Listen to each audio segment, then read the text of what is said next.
సేకరించిన ధాన్యాన్ని ప్రభుత్వం ఏర్పాటు చేసిన కొనుగోలు కేంద్రాల్లోనే విక్రయించి లబ్ధి పొందాలని నర్సాపూర్ ఎమ్మెల్యే సునీతారెడ్డి అన్నారు.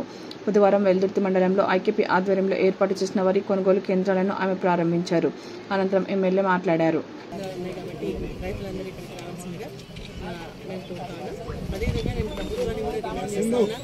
అధికారులను కూడా చెప్పడం జరుగుతోంది. పోయినసారి మరి గన్నీ బ్యాగ్స్ రావడంలో లేట్ అయింది, ట్రాన్స్పోర్టేషన్లో ఇబ్బంది జరిగింది. కాబట్టి ఇప్పుడు అటువంటి ప్రాబ్లమ్స్ లేకుండా ట్రాన్స్పోర్టేషన్ ఫెసిలిటీస్ ఇమీడియట్గా కల్పించాలని, అదేవిధంగా సొంతంగా ట్రాక్టర్స్ ఉంటే ట్రాక్టర్స్ ద్వారా కూడా రైస్ మిల్లుకి తీసుకుపోయే విధంగా పర్మిషన్స్ ఇవ్వాలని చెప్పేసి కూడా కోరుతాను.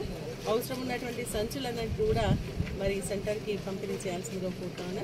కొంతమంది ఐకేపీకి సంబంధించిన రిటైల్ సెంటర్లో కొన్ని ప్రాబ్లమ్స్ వచ్చినాయి. లాస్ట్ టైం కూడా సంచులన్నీ కూడా చినిగిపోవడం వల్ల ఆ భారం అంతా కూడా ఐకేపీ మన మహిళా సంఘాల పైన పడడం జరిగింది. కాబట్టి అటువంటి లేకుండా చూసుకోవాల్సిందిగా కూడా సొసైటీస్ పైన కూడా పడిందని చెప్తా ఉన్నారు.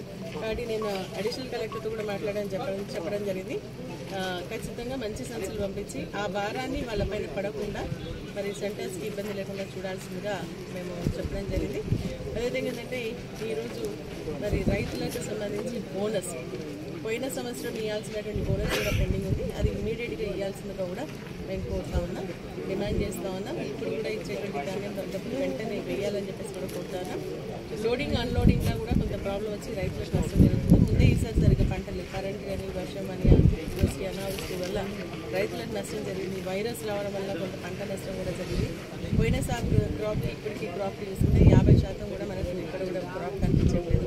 కానీ డౌన్లోడింగ్ అన్లోడింగ్లో కూడా ఇబ్బంది లేకుండా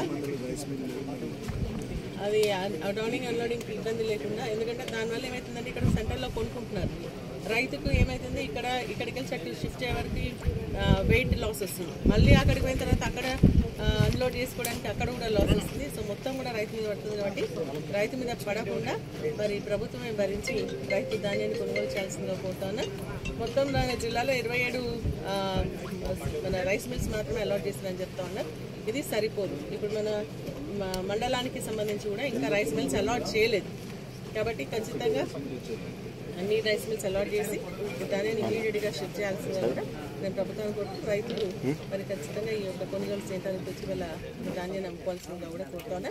ఎక్కడ ఏ ఇబ్బంది వచ్చినా కూడా మరి ఇమీడియట్గా మా దృష్టికి తీసుకొస్తే కూడా వాటిని పరిష్కరించడానికి మేము ప్రయత్నం చేస్తామని చెప్పేసి కూడా ఈ సందర్భంగా తెలియజేస్తాం.